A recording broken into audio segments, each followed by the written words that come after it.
Oke, kita kembali ke pembahasan terkait dengan Introduction to Work Design. Di video kali ini kita akan membahas terkait dengan waktu dan bagaimana hubungan antara waktu dengan pekerjaan, serta bagaimana itu nanti akan berpengaruh terhadap work system atau sistem kerja. Di hampir setiap kehidupan manusia, waktu adalah hal yang dianggap sangat penting. Dalam olahraga misalkan, waktu seringkali menjadi faktor utama dalam menentukan hasil dari sebuah pertandingan. Waktu tercepat biasanya akan menangkan perlombaan atau pertandingan. Dalam permainan yang menggunakan periode waktu, pemenang harus mencetak poin kemenangan dalam batas waktu tertentu misalkan. Dalam aspek kehidupan lainnya, waktu juga merupakan hal yang sangat penting. Nah, bagaimana dengan keilmuan teknik industri? Tentunya sama, bahwa waktu merupakan hal yang sangat penting di keilmuan teknik industri. Salah satunya adalah kaitannya dengan pengenalan produk baru. Biasanya, perusahaan yang dia mengenalkan produk baru ke pasar dalam waktu yang paling singkat akan menjadi pemenang dan akan mendapatkan keuntungan yang paling banyak. Kemudian ada kaitannya dengan product costing. Dalam banyak kasus, biasanya jumlah jam kerja yang diperlukan untuk memproduksi produk merupakan bagian yang signifikan dari total biaya produksi, di mana hal ini akan menentukan harga produksi. Nah, perusahaan yang dapat mengurangi waktu untuk membuat suatu produk tentunya akan dapat menjualnya dengan harga yang relatif lebih kompetitif. Karena produk yang diproduksi dalam waktu yang relatif lebih singkat, maka akan bisa diproduksi dengan jumlah yang relatif lebih besar, dan ini tentunya akan berpengaruh terhadap product costing atau biaya dari suatu produk. Yang ketiga adalah kaitannya dengan delivery time atau waktu pengantaran. Seiring dengan biaya dan kualitas, waktu pengantaran dari suatu produk ini mengambil kriteria yang diseleksi oleh banyak perusahaan. Pemasok yang dapat mengirimkan produknya dalam waktu yang singkat ini tentunya akan dipilih oleh pelanggan. Sama halnya seperti misalkan seorang pelanggan atau pembeli, tentunya mereka akan memilih vendor untuk delivery dengan waktu yang relatif lebih singkat. Dan tentunya mungkin akan berkaitan dengan harga juga. Kemudian ada kaitannya dengan overnight delivery. Nah, di sini merupakan salah satu bentuk keberhasilan pengiriman dalam semalam yang ditawarkan oleh perusahaan transportasi paket, misal UPS, FedEx, ataupun juga delivery service lainnya, menggambarkan bahwa semakin pentingnya waktu dalam pengantaran suatu produk. Yang berikutnya adalah terkait dengan competitive bidding, di mana dalam banyak situasi biasanya penawaran yang kompetitif, proposal harus bisa diserahkan dalam tanggal dan waktu tertentu. Nah, biasanya proposal yang terlambat masuk ini akan diabaikan. Dan tentunya terkait dengan TI juga adalah berhubungan dengan scheduling atau penjadwalan produksi, di mana jadwal produksi di sebuah pabrik ini biasanya dirancang atau disusun berdasarkan tanggal dan waktu, dan ini tentunya akan mempertimbangkan banyak faktor, salah satunya adalah terkait dengan standar waktu yang digunakan untuk memproduksi suatu produk tertentu. Selain berkaitan dengan keilmuan teknik industri, waktu juga hal yang penting dalam pekerjaan. Ada banyak alasan mengapa waktu ini merupakan hal yang penting dalam pekerjaan. Salah satunya adalah ukuran pekerjaan yang paling sering digunakan ini adalah parameter waktu.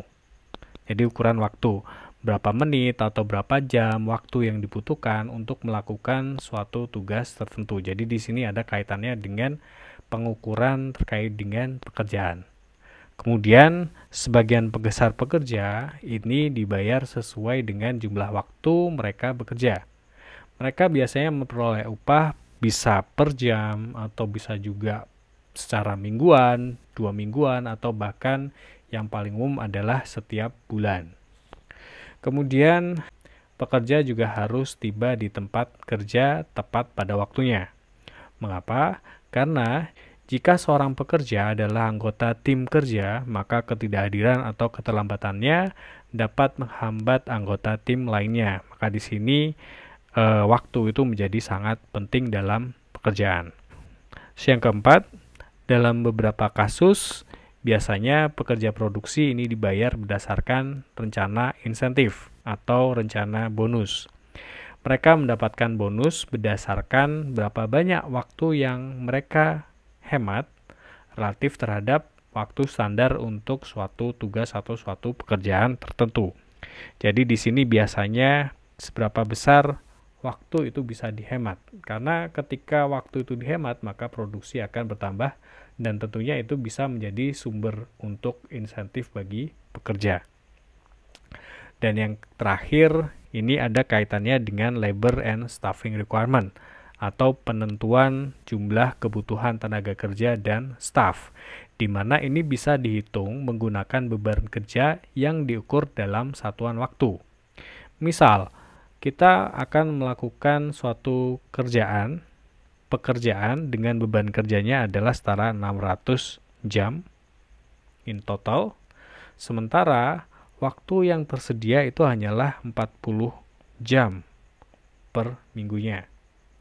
Maka di sini kita bisa mengestimasi kira-kira berapa banyak pekerja yang akan dibutuhkan untuk menyelesaikan pekerjaan yang membutuhkan waktu selama 600 jam dengan waktu yang tersedia hanya 40 jam. Nah, di sini adalah kaitannya bagaimana hubungan antara waktu dan pekerjaan atau work.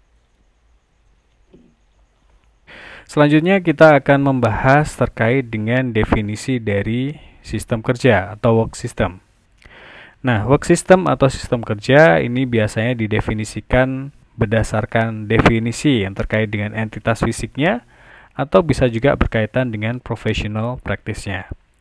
Nah, kedua hal ini tentunya akan sangat berguna untuk mempelajari bagaimana cara merancang pengaturan pekerjaan yang ada.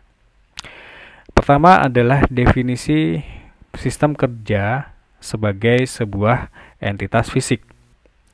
Nah, sebagai sebuah entitas fisik, sistem kerja ini didefinisikan sebagai sistem yang terdiri dari manusia, informasi, dan juga peralatan yang dirancang untuk bisa digunakan dalam melakukan pekerjaan yang memberikan manfaat atau useful work-nya. Nah, pekerjaan yang memberikan manfaat di sini bisa berupa kontribusi pada produksi dari sebuah produk, atau bisa juga berupa layanan jasa atau service. Kemudian, aspek manusia ini tentunya adalah kaitannya dengan pekerja. Kerja di sini bisa mencakup satu atau lebih dari 2 orang pekerja, dan ini juga bisa mencakup sistem otomasi yang beroperasi dalam waktu yang lama dan tentunya dikendalikan oleh manusia. Kemudian elemen yang kedua dalam entitas work system ini adalah informasi.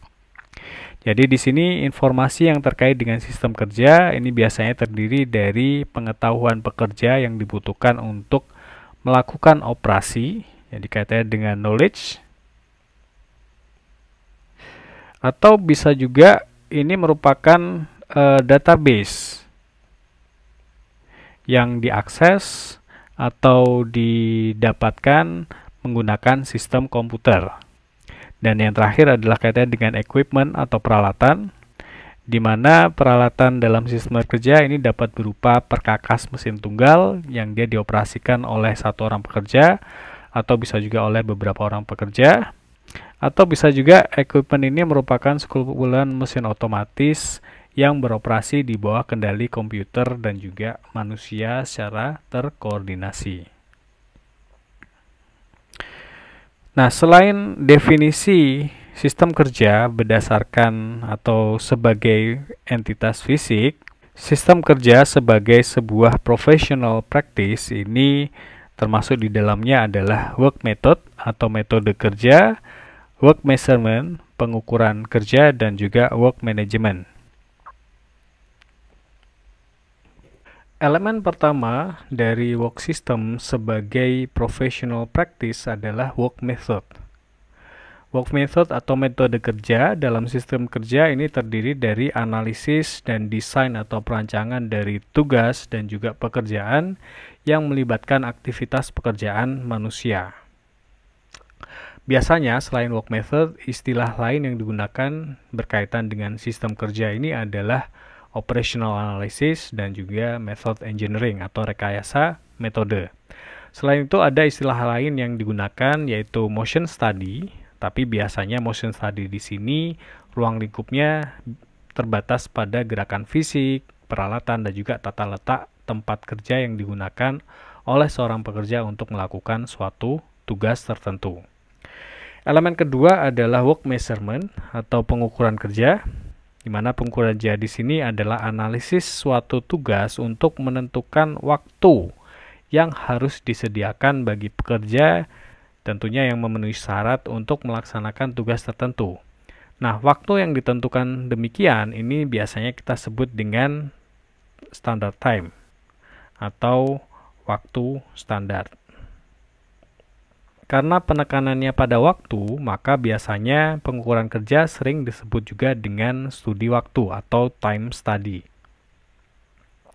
Namun dalam konteks modern, studi waktu atau time study di sini memiliki arti yang lebih luas yang mencakup situasi kerja di mana suatu operasi itu dilakukan oleh peralatan otomasi dan diinginkan untuk menentukan waktu siklus untuk operasi tersebut. Dan yang elemen terakhir adalah work management atau manajemen kerja. Work management di sini mengacu pada berbagai fungsi organisasi dan administrasi yang harus dilaksanakan untuk mencapai produktivitas sistem kerja yang tinggi dan juga pengawasan pekerja yang efektif. Nah, manajemen kerja ini mencakup fungsi-fungsi seperti misalkan mengatur pekerja untuk melaksanakan tugas-tugas khusus yang merupakan beban kerja di setiap departemen, perusahaan ataupun organisasi lain. Yang kedua adalah memotivasi pekerja untuk melaksanakan tugasnya. Yang ketiga adalah mengevaluasi pekerjaan di organisasi sehingga setiap pekerja itu dibayar dengan upah atau gaji atau penghargaan yang sesuai dengan jenis pekerjaan yang dilakukan.